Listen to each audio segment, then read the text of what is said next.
Selamat pagi, Assalamualaikum warahmatullahi wabarakatuh. Baik rekan-rekan mahasiswa, hari ini kita lanjut ke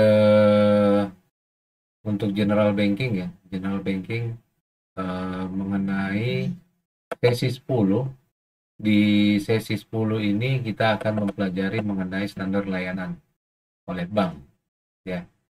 Standar layanan oleh bank. Kenapa hal ini termasuk di dalam modul dan ini merupakan salah satu faktor penting bagi perbankan gitu ya. Jadi ada beberapa standar layanan yang harus dijalankan.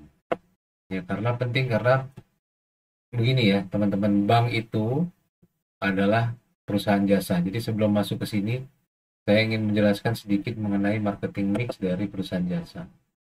Ya, ini banyak literaturnya, ini saya ambil dari internet salah satunya gitu ya. Bahwa untuk perusahaan jasa, sebetulnya kan produk yang dihasilkan itu adalah jasa gitu ya. Jasa dan banyak produknya itu yang bersifat tangible ya seperti bukan tangible, intangible gitu. Jadi seperti kredit, lalu produk-produk dana gitu ya. Itu kan sesuatu yang tidak terlihat secara langsung gitu. Jadi itu yang utama dari perusahaan jasa. Perusahaan jasa itu produknya umumnya adalah intangible. Jadi karena dia jasa, ada beberapa faktor yang harus diperhatikan gitu ya. Karena unsur utama dari apa namanya dari perusahaan jasa itu adalah seperti bank adalah kepercayaan ya. Jadi di secara teoritis ini sudah ada teorinya bahwa ada bauran pemasaran gitu ya, bauran pemasaran ya, ada 7P gitu ya. Ini umum untuk seluruhnya, tapi nanti untuk perbankan itu eh, perusahaan jasa ada jadi 7 gitu ya. Kalau yang perusahaan manufaktur biasa mungkin cuma 6 gitu ya.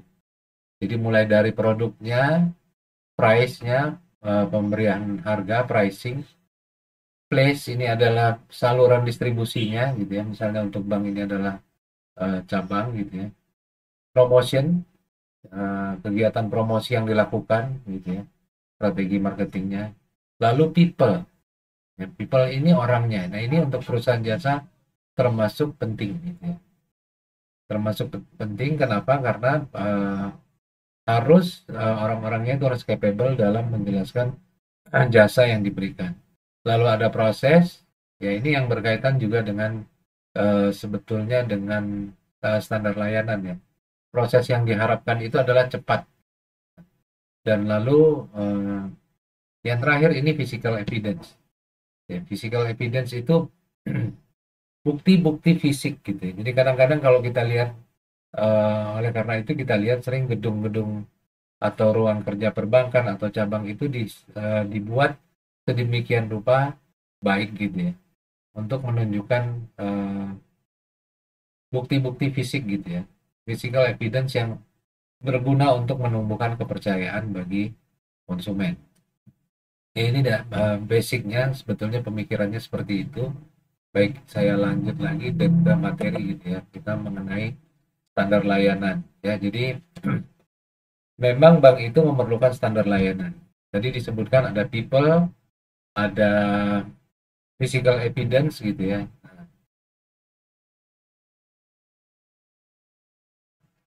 Jadi hal ini diperlukan untuk memberikan kepuasan kepada nasabah. Ya, jadi terutama di frontliner gitu ya. Frontliner seperti customer service atau teller gitu atau security ya. Jadi mereka juga akan bertindak sebagai pusat informasi atas produk-produk dan jasa perbankan. Jadi mereka harus menguasai, eh, bisa berkomunikasi dengan baik ya, bisa cepat tanggap gitu dan ramah kepada setiap nasabah ya. Secara umum standar pelayanannya itu sendiri mencakup satu adalah mengenai standar penampilan ya. Penampilan ini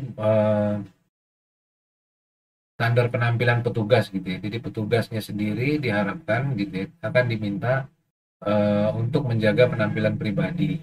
Jaga penampilan pribadi seperti apa itu adalah eh, bersih gitu ya, rapi dan bisa berkaitan dengan image bagi atau citra bagi bank itu sendiri. Ya, jadi dia akan diminta untuk memelihara hygiene personal, hygiene seperti kuku yang bersih gitu ya. Lalu juga hygiene ini juga sebetulnya bukan hanya terkait dengan pegawai pribadi orang ya, tapi juga lingkungan gitu. Toilet yang bersih gitu ya. Toilet mungkin salah satu yang diperhatikan juga di bank gitu ya. Juga counter counter bank yang bersih gitu ya. Dan eh, lalu untuk pegawai juga dia bisa menyampaikan presentasi dengan baik, dengan penampilan yang baik, bisa mengidentifikasi sikap tubuh yang baik, dan memiliki intonasi suara yang baik. Jadi itu semua dipelajari tuh metode-metode komunikasi gitu, terutama untuk frontliner. Jadi diharapkan uh, frontliner itu bisa menjaga postur tubuh, bisa berkomunikasi dengan baik, antara lain yang sering digunakan dalam metode komunikasi itu adalah mereka berusaha menjadi pendengar yang baik gitu ya, pendengar yang baik sebelum memberikan solusi kepada nasabah. Itu mengenai standar fisik gitu ya. Lalu ada juga mengenai penampilan ya, penampilan prima ya. Penampilan prima ini dimaksudkan bahwa pegawai itu bersikap ramah, tapi sikapnya itu wajar, tidak dibuat-buat gitu. Memakai pakaian yang bersih, rapi gitu ya, tidak berlebih-lebihan dalam make up, tersenyum, mengucapkan salam gitu ya, mengucapkan terima kasih, dan sebetulnya juga ada gitu ya, termasuk dalam standar layanan itu adalah menyebutkan nama nasabah dalam berinteraksi. Kenapa? Karena secara psikologis, secara ilmu komunikasi, bahwa dengan menyebutkan nama maka akan tercipta apa namanya komunikasi yang lebih bagus. Bersikap optimis dan tidak pesimis, tidak beragu-ragu dalam bertindak, dan sehingga bisa memberikan layanan yang optimal kepada nasabah. Gesit, mudah bergaul, cepat tanggap, gitu ya, tapi tidak overacting. Merupakan pendengar yang baik dan sopan santun, ya, memberi perhatian, ya, itu ya, jadi dia merupakan pendengar yang baik, selalu membantu nasabah sejalan dengan ketentuan yang diharapkan, dan berdisiplin. Yang kedua dalam standar layanan ini adalah uh, pengetahuan mengenai produk dan jasa gitu. Produk dan jasa dari banknya sendiri gitu ya. Misalnya produknya apakah itu produk funding gitu ya, produk tabungan, giro, pinjaman gitu ya, dan ATM, electronic banking dan sebagainya. Lalu standar komunikasi ya, standar komunikasinya juga harus bisa membangun kesan yang positif gitu ya. Dan sebetulnya juga ada aturan-aturan yang harus dipatuhi gitu ya, termasuk uh, memberikan informasi produk secara transparan, dan ada perlindungan data pribadi nasabah. Jadi nasabah itu terhindar dari risiko, dan banknya sendiri juga terhindar dari risiko.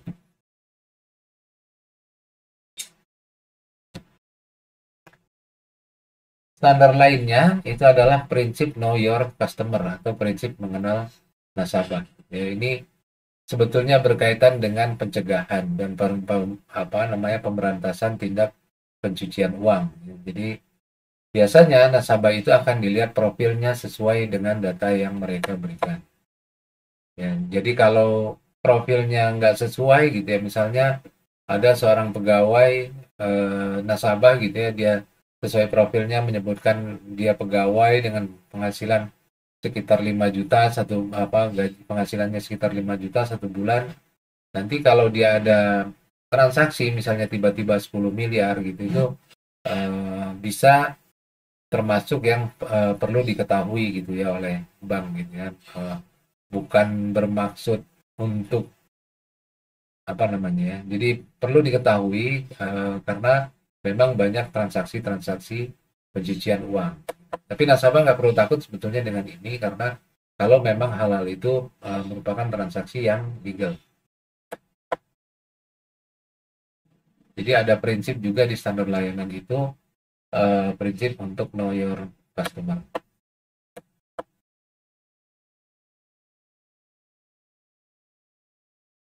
Nah, standar layanannya sendiri untuk interaksi ini harus transparan gitu ya, transparan terhadap produk dan jasa. Ya, mencakup misalnya syarat dan ketentuan penggunaan layanan. Ya, misalnya ada minimum saldo, mengenai ketentuan biaya dan suku bunga, gitu ya, minimum saldo, ketentuan transaksi per hari, semua ini harus disampaikan agar menghindari dispute di kemudian hari dan harus transparan juga. Harus disampaikan bahwa layanan operasional, jadi kalau kita lihat di bank-bank itu di pintu depannya pasti ditempel gitu ya lah jam operasionalnya, biasanya dari jam 8 atau jam 9 sampai dengan jam 3 sore.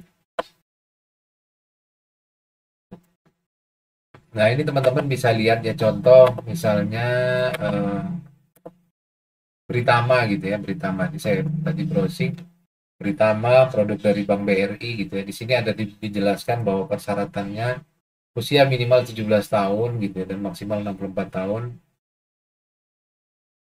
Mengisi form aplikasi pembukaan rekening, memiliki identitas gitu ya. Ini limit penarikannya.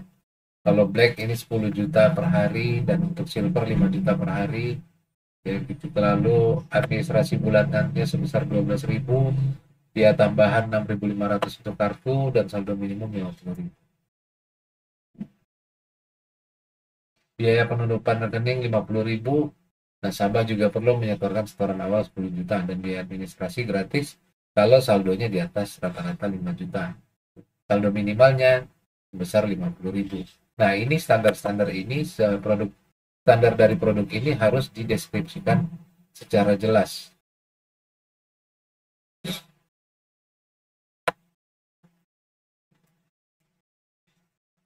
Nah, ini ya tadi termasuk di dalam kondisi penggunaan.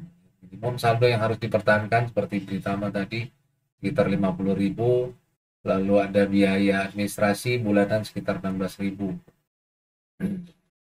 Juga ada risiko ya. Nah, selain menyampaikan benefit juga menyampaikan risiko, terutama kalau dia produk-produk investasi, terutama kalau dia misalnya gini ya, giro. Untuk rekening giro, nasabah itu tidak diperkenankan untuk menarik cek atau bilet giro tanpa ada saldo. Nanti resikonya, misalnya dia akan termasuk dalam daftar kita.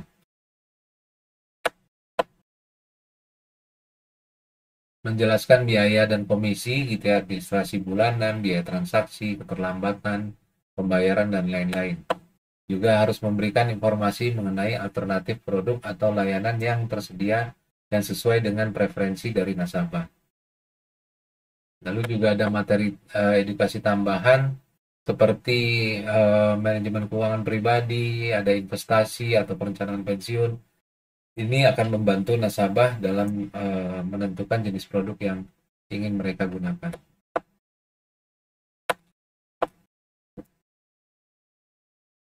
Nah, ini implementasi standar layanan ini sebetulnya prosesnya itu ya, kalau dari pengalaman itu cukup panjang gitu ya. Melatih eh, semua, terutama frontliner gitu ya, untuk menggunakan standar layanan yang sudah ditetapkan. Misal ya secara sederhana gitu ya, greeting waktu nasabah masuk yang diucapkan selamat pagi, apakah dia harus berdiri atau duduk, menyapa gitu ya, lalu mendengarkan apa kebutuhan dari nasabah. Itu juga kalau ada telepon 3 kali berdering misalnya harus diangkat gitu ya, itu termasuk standar layanan. Nah, untuk mengimplementasikan maka ada kebijakan dan prosedur yang jelas dan terstruktur untuk setiap transaksi dari nasabah gitu ya. Nah, standar layanan dari setiap transaksi nasabah. Juga perlu dilakukan pelatihan karyawan. Pelatihan karyawan bagaimana berkomunikasi yang efektif, bagaimana melakukan transaksi yang cepat gitu, juga memiliki pengetahuan produk yang cukup dalam. Dan seperti halnya unit kerja lain ya, jadi untuk layanan ini juga harus ada pengukuran kinerjanya. Mereka akan memiliki metrik dan key performance indikator untuk mengukur kinerja dalam memberikan layanan nasabah, ya, termasuk waktu respon, kecepatan penyelesaian transaksi, dan tingkat kepuasan. Berdasarkan feedback gitu ya, berdasarkan feedback maka akan dilakukan perbaikan secara terus-menerus. Nah, bank juga harus berkomunikasi dengan terbuka dan transparan mengenai produk, biaya, dan ketentuan yang terkait dengan bank itu gitu ya. Informasinya harus jelas, mudah dipahami, dan nasabah memiliki akses untuk menyampaikan keluhan. Lalu ada juga teknologi dan inovasi gitu ya untuk meningkatkan efisiensi dan kualitas layanan. Ya, seperti sekarang ini udah banyak digunakan platform digital gitu. Platform digital seperti aplikasi sehingga nasabah bisa bertransaksi dengan bank tanpa harus datang ke cabang gitu ya. Otomatisasi proses juga untuk menjaga resiko gitu ya. Jadi dan juga memudahkan proses nasabah. Nah, seperti saya pernah sebutkan sebelumnya bahwa perbankan itu sebetulnya adalah industri yang highly regulated. Jadi bank itu memiliki aturan yang cukup ketat. Bank itu diawasi oleh regulator gitu ya. Regulator dalam hal ini di Indonesia adalah Bank Indonesia dan Otoritas Jasa Keuangan. Jadi kepatuhan terhadap standar-standar yang sudah ditetapkan, perlindungan konsumen, perlindungan data konsumen, dan keamanan informasi itu menjadi hal yang sangat penting bagi perbankan.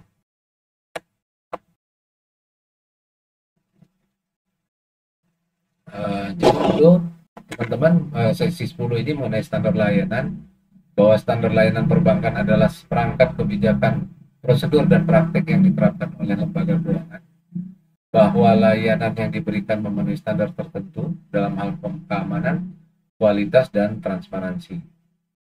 Ya, jadi ini penting untuk melindungi nasabah dan untuk mendapatkan kepercayaan bagi nasabah.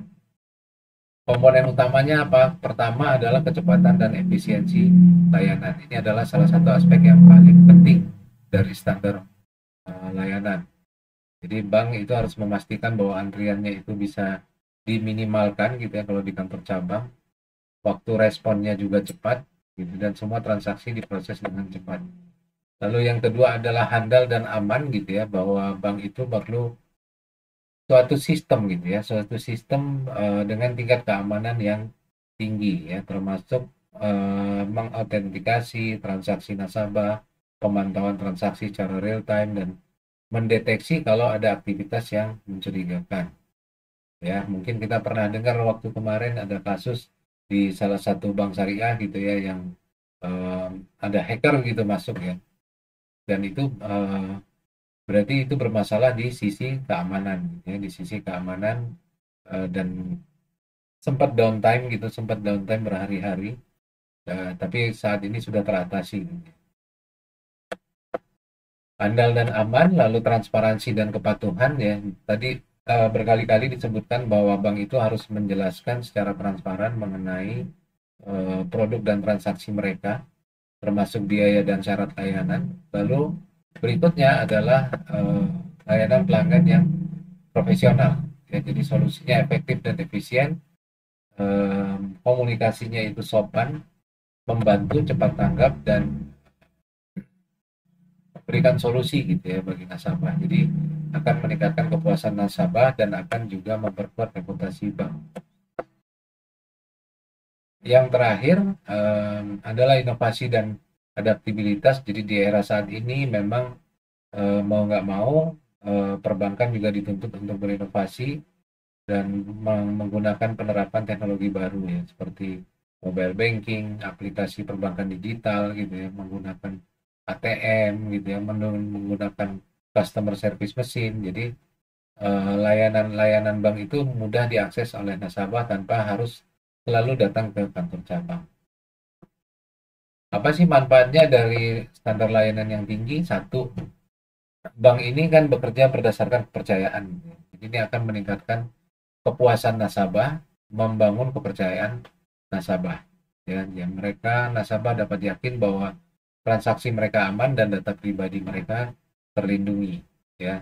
Lalu meningkatkan efisiensi operasional gitu ya. Kalau kita bandingkan dulu gitu misalnya dengan sekarang gitu ya, sebelum era digitalisasi gitu ya, mungkin berkas-berkas nasabah itu banyak yang masih berupa hard copy gitu yang disimpan, tapi saat ini dengan digitalisasi maka nasabah bisa berhubungan langsung melalui aplikasi, membuka rekening melalui aplikasi, dan itu akan mengcapture seluruh,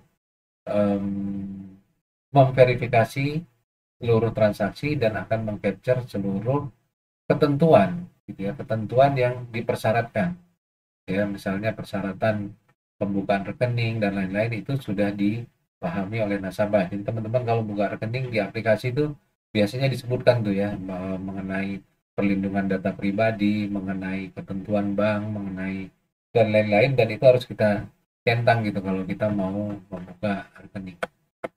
Nah, ini dalam kaitannya juga untuk memenuhi regulasi, ya, regulasi atau ketentuan dari regulator. Dan manfaatnya juga adalah untuk mendukung pertumbuhan bisnis. Jadi kalau nasabahnya puas, nasabahnya akan menjadi terbuka dan bank bisa atau frontliner bisa memberikan solusi gitu ya, memberikan solusi sesuai dengan kebutuhan nasabah. Jadi standar layanannya di frontliner terutama itu sangat penting gitu ya. Jadi contoh begini ya, mungkin nasabah kalau datang ke kantor cabang mereka belum tahu tabungan apa yang mereka akan buat gitu ya. Nah, ini si customer service akan menjelaskan gitu. Oh, ternyata Bapak Ibu ternyata perlu tabungan rencana. Dan saya tuh pengen nabung tapi untuk kebutuhan nanti untuk pergi haji. Mungkin pergi hajinya mungkin masih 5 tahun lagi gitu ya. Saya perlu nabung, nah itu ada tabungan rencana yang bisa digunakan. Atau untuk investasi, saya tuh perlu melakukan investasi, ada juga di perbankan itu ada menabung emas dan lain-lain gitu ya. Jadi itu saya kira yang bisa saya sampaikan mengenai standar layanan perbankan. Mungkin teman-teman juga udah cukup jelas ya, mudah-mudahan cukup jelas bahwa di awal tadi saya sebutkan bahwa perbankan itu eh, merupakan lembaga yang memberikan jasa, dan 7P ini menjadi penting ya mengenai people, terutama mengenai physical evidence, bukti-bukti fisik gitu ya yang diperlihatkan gitu ya, dan juga proses yang cepat dan baik dan bisa memberikan solusi sehingga akan meningkatkan kepercayaan dari nasabah. Saya kira itu untuk sesi kali ini ya. Terima kasih. Selamat pagi. Assalamualaikum warahmatullahi wabarakatuh.